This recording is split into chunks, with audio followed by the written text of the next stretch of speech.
Hello students, welcome back to Siddhant college study point. I am Nandita Jain. इस video lecture में हम continue करेंगे MA Hindi IGNOU के सब्जेक्ट एमएसजी 9 को, कि इसका यूनिट नंबर 2 है। आज का क्वेश्चन है, कहानी में रोचकता और सार्थकता पर प्रकाश डालिए। कि कहानी में कैसी रोचकता होती है, उसकी सार्थकता क्या है, इस पर हमें टिप्पणी लिखनी है, प्रकाश डालना है। तो आंसर स्टार्ट करते हैं। रोचकता का संबंध पाठक या श्रोता द्वारा घटनाक्रम में प्रवेश करने से है।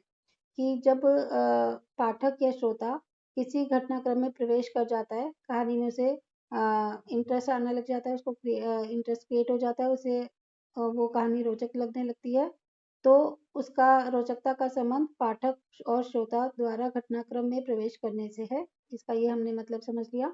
अब आता है कि कल्पना के सहारे पाठक या श्रोता महसूस करता है कि घटना असल में उसके साथ हो रही है।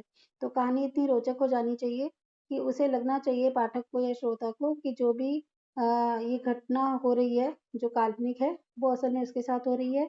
वह घटना का एक महत्वपूर्ण पात्र बन गया है। यह एक इंद्रियता का महसूस करने वाला मसला है कि बिल्कुल उसकी इंद्रियां है ना, वो बिल्कुल एक जगह एकत्रित हो गई हैं और वो उसको महसूस कर रहा है। कहानी सफल भी इसी आधार पर मानी जाती है कि पाठक या श्रोता को अपनी दुनिया में वह खींच लेती है। इस तरह कहानी एक तरह का नशा पैदा करती है।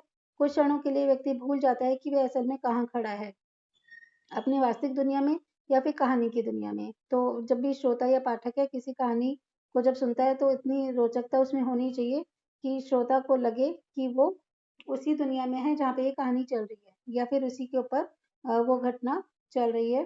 तो वास्तविक दुनिया में या कहानी की दुनिया में है, वो असल में कहाँ खड़ा है, ये उसे भूल जाना चाहिए।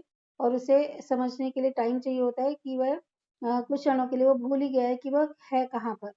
क्या वो वास्तविक दुनिया में जिसमें वो रह रहा है, या जो कहानी वो सुन रहा है उस दुनिया में है।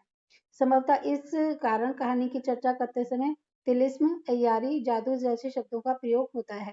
ठीक है। तो कहानी की निस्बत कविता में कल्पना या कल्पनाशीलता की भूमिका निर्णायक होती है। निसंदेह कविता में कल्पनाशीलता की मात्रा बहुत अधिक होती है, क्योंकि कविता में, कहानी में कल्पनाशीलता की मात्रा बहुत अधिक होती है, फैंटेसी बहुत ज्यादा होती है। लेकिन जहाँ तक कहानी का संबंध है, इसमें विवरणों का सामंजस्य कल्पनाशीलता की अतिरिक्त तीक्ष्णता प्रदान करता है। तो कविता में तो बहुत ज्यादा कल्पनाशीलता होती है, लेकिन अगर कहानी की बात करें तो कल्पनाशीलता को वो अतिरिक्त तीक्ष्णता प्रदान करता है, यानी कि इसमें ये बहुत ज्यादा तीक्ष्ण होता है। घटना तत्व में विवरणों का संकेत निहित होता है। घटना के विवरण सामान्य जीवन के बहुत अधिक निकट होते हैं। मसलन हर व्यक्ति जानता है कि विवरण कहीं ना कहीं कहीं ऊपर से नहीं आते, बल्कि उनका एक वास्तविक भौतिक आधार होता है। तो जाहिर है कि इस आधार में एक साथ वे पक्ष भी आते हैं जिनकी प्रासंगिकता कभी कम होती है, कभी ज्यादा। ठीक है, तो कुछ ऐसे पक्ष भी होते हैं तो जो कभी ज्यादा मैटर करते हैं, कभी कम मैटर करते हैं। तो इस तरह से हर व्यक्ति यह जानता है कि विवरण कहीं ऊपर से नहीं आते, बल्कि उनके साथ वास्तविक उनका एक आधार होता है, वहीं आसपास वो घूम रहा होता है। कुछ लेखक नैतिकता को महत्व देते हैं, यानी कि मोरल वैल्यूज को महत्व देते हैं। कुछ सफलता को देते हैं और कुछ प्रकृति को देते हैं। साथ ही महत्व देने के अनुपात में उनके विवरण बदलते रहते हैं, और विशेष संदर्भ में विवरणों की मात्रा भी बदलती रहती है। इस तरह तर्क को आगे बढ़ाएं तो इसमें दो रास्ते खुलते हैं। एक तो है रोचकता, जो कि किसी किंचित स्पष्ट किया गया है, और दूसरा रास्ता होता है सूक्ष्मता, और उसका जुड़ा पाठक द्वारा सिर हिलाने अर्थात उसकी सहमति और समर्थन से है। इसकी भी संक्षिप्त व्याख्या आवश्यक है कि अगर उसे रोचकता होती है, तो वो उस हिसाब से जो भी घटना चलती जा रही है, उस हिसाब से वो अपनी सहमति देता है, सिर हिलाता है या समर्थन करता है। जब किसी उत्कृष्ट रचना को पढ़कर पाठक उससे जुड़ाव महसूस करके उस पर अपनी सहमति की मोहर लगाता है, तत्पश्चात वास्तविक जीवन में लौटकर यह कहानी में वर्णित कथोपकथन को वास्तविक धरातल पर विद्यमान देखता है, तो कहानी वास्तविकता के पक्ष में पाठक के खड़े होने का माध्यम बनती है। ठीक है, तो ऐसा लगता है कि सब कुछ वास्तविकता के धरातल पर चल रहा है। वास्तविकता इसलिए भी आकर्षक मालूम होती है कि उसका अंदरूनी सच पाठक के लाभार्थ घटनाक्रम के बीच उभर आता है। कि जो कहानी का वास्तविकता का जो अंदरूनी सच है, वो पाठक के द्वारा जो घटनाक्रम वो चल रहा है, उसके बीच में वो उभर कर आता है। अर्थात कहानी सिर्फ रोचक न होकर वैचारिकता उत्पन्न करने का साधन बनती है। तो कहानी में सिर्फ ऐसा नहीं है कि वो सिर्फ रोचक है, इंटरेस्टिंग लग रही है, साथ में कुछ ऐसा भी होना चाहिए कि वैचार उसमें उत्पन्न हो, वैचारिकता भी उत्पन्न हो। तो वैचारिकता उत्पन्न करने का साधन भी बनती है कहानी। जब दुनिया का तर्क समझ में आने लगे और साथ ही पाठक को अपनी वास्तविक परिवेश के विषय में सोचने को बाध्य करे, तो कहानी की उक्त रोचकता दुगनी हो जाती है। कि पाठक अपने वास्तविक परिवेश में तो सोच ही रहे, साथ ही उसे दुनिया का तर्क भी समझ में आने लगे, वो रिलेट कर पाए अपने आप को किसी और चीज के साथ, तो ये रोचकता दुगनी हो जाती है।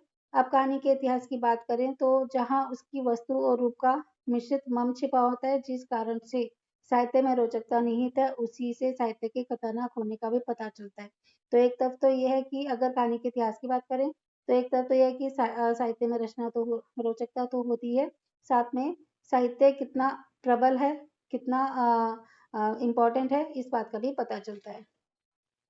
वास्तविक संसार से निकलकर कल्पना के संसार में प्रवेश करना व्यक्ति के लिए सपने लेने जैसा ही होता है। कल्पना की दुनिया मोहक होती है और कहानी में रमने का सुख व्यक्ति को नैतिकता से दूर ले जाता है। नैतिकता का अर्थ ही बंधन में बांधना होता है, ताकि सामान्य लोग मानसिक स्तर पर सामाजिक नियमों के गुलाम बने रहें। तो मॉरल वैल्यूज क्या होती है कि हम कहते हैं भाई आपको ये करना चाहिए, ये नहीं करना चाहिए, ये होना चाहिए, ये नहीं होना चाहिए, तो ये मॉरल वैल्यूज होती हैं। तो जो एक जनरल पीपल होते हैं, सामान्य लोग होते हैं, वो मानसिक स्तर पर कि किस तरह से उन्हें सोचना है, उनका माइंड सेट जो है वो इस तरह से होना चाहिए कि जो भी समाज के नियम बने हुए हैं ना, उनको हम फॉलो करें। यह साहित्य या कथा का नहीं, समाज का तर्क है। ठीक है, तो ये नहीं कि साहित्य कह रहे हैं या कथा कह रहे हैं, ये समाज का तर्क है। तो हम कहानियों में, कथाओं में वही बातों को ज्यादातर बताते हैं जो कि नैतिकता की दृष्टि से अच्छे होते हैं। और सिर हिलाने या विद्वान को समर्थन देने की बात ऊपर कही गई है, वो उसे सार्थक प्रतीत हो। इससे यह भी निहित होता है कि श्रोता या पाठक वास्तविक समाज की सच्चाई को पहचान सके और उसके अनुचित पक्षों को नकारना शुरू कर दे। जो अनुचित पक्ष है उसे नकार सके, तो जो उसे भी लगना चाहिए कि हाँ ये सही है, ये होना चाहिए, और जो गलत है वो नहीं होना चाहिए, तो नकारात्मक अनुचित पक्षों को वो नकारना शुरू कर दे। इससे भी आगे समाज का प्रबुद्ध वर्ग, जो बुद्धिजीवी वर्ग है, जो शासकों की कृपा पर पलता है, साहित्य में ये संभावना देख सकता है कि उसका इस्तेमाल सामान्य जनता को प्रभावित करने के लिए ना हो। मतलब ये कहता है कि जो भी समाज का प्रबुद्ध वर्ग है, बुद्धिजीवी वर्ग है, जो शासकों की कृपा पर पलता है, कि जो भी शासक हैं, जो भी इसके मेन जिनके बीच में रहकर वो काम करता है, तो साहित्य में ये संभावना देख सकता है कि उसका इस्तेमाल सामान्य जनता को प्रभावित करने के लिए हो, जो अच्छा इस्तेमाल है वो सामान्य जनता को वो प्रभावित कर सके। तो जैसे कहानीकार होते हैं ना, तो ये प्रबुद्ध वर्ग कहलाते हैं। तो इस तरह से ये दिखता है कि साहित्य में कि वैसे तो शासकों की कृपा पर पलते हैं, जैसे कि ब्रिटिशर्स थे। ठीक है, तो उस समय जब कवि वगैरह हुआ करते थे, या जो मुगल थे उस समय के जो कवि थे, तो वो रहते तो शासकों की कृपा पर थे, लेकिन ये भी होना चाहिए कि वह सामान्य जनता को प्रभावित कर सके। जैसे कि कोई भी साहित्यकार होता है, वो इस तरह की कहानियां, कविताएं लिखता है जिससे कि सामान्य जनता प्रभावित हो सके और सही गलत की पहचान कर सके। कहानी परंपरा के बारे में सोचना स्वाभाविक है कि कहीं उसकी आख्यान शैली नीति नियमों के प्रचार के लिए ना विकसित की गई हो। इस नजरिए से देखने पर पंचतंत्र की कहानियां शिक्षा का माध्यम अधिक लगती हैं। तो पंचतंत्र की कहानियों के माध्यम से शिक्षा दी जाती है, कि कुछ ऐसी बातें उसमें दिखाई जाती हैं। जैसे हमने कहा था, पंचतंत्र की कहानियों में ज्यादातर जो पशु पक्षी वगैरह हैं, उनके बारे में कहानियां होती हैं, और वो ऐसा होता है कि वो मनुष्य की तरह बोल सकते हैं, सारे काम कर सकते हैं, तो उसके माध्यम से लोगों को शिक्षा प्रोवाइड कराई जाती है। मनोरंजन मनोरंजन वहाँ केवल साधन की तरह इस्तेमाल हुआ है, तो मनोरंजन के साथ शिक्षा देनी बहुत जरूरी है। सिर्फ मनोरंजन ही पंचतंत्र की कहानियों का मोटिव नहीं है, उसके साथ वो शिक्षा भी प्रदान करता है। वास्तविकता भी यही है, कहानी रोचक होती है, घटना प्रधान होती है, लेकिन साथ ही साथ सामाजिक नियमावली को पुष्ट करने का एक कारगर तरीका भी सिद्ध होती है। ठीक है, तो जो भी समाज की नियमावली चल रही है, तो कहानी के माध्यम से रोचकता प्रदान करते हुए, घटना प्रदान करते हुए एक जो सामाजिक नियमावली है उसको पुष्ट करने के लिए, उसकी मॉरल वैल्यूज लोगों तक पहुंचाने का ये एक कारगर तरीका होता है। इस तरह कहानी की वस्तु एक विशेष दिशा में ले जाने वाली सामाजिक सोच का पर्याय है, कि एक पर्टिकुलर एक सही दिशा में कोई चीज सामाजिक सोच जा रही है, उसको ले जाने का एक रास्ता है, एक पर्याय है। कहा जा सकता है कि भारतीय कथा परंपरा में दृष्टांतवादी होने का पक्ष काफी प्रबल है, यानी कि दृष्टांतवादी होना चाहिए, सही दृष्टि कोण से किसी चीज को, पक्ष को देखने की प्रबलता उसमें होनी चाहिए। प्राचीन काल से परंपरागत रूप से व्यवहार कथा और कथा वाचन का तरीका धार्मिक और पीढ़ियों से प्रचलित सोच को लक्षाधिक लोगों में स्वीकार्य बनाना है। तो भी ट्रेडिशन जो कथा वाचन का तरीका आता जा रहा है, उसके थ्रू जो धार्मिक बातें लोगों तक पहुंचाई जाती हैं, पीढ़ियों तक, जो आने वाली जनरेशन है उन तक पहुंचाई जाने वाली है।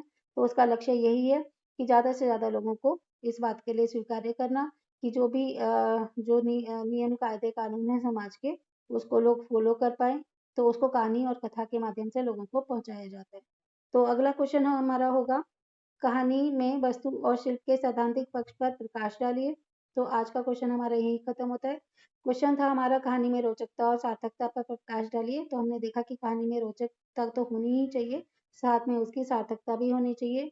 वो अपनी सार्थकता को लोगों तक पहुंचा सके, यही कहानी का मेन उद्देश्य होता है। चलिए मिलते हैं नेक्स्ट वीडियो में।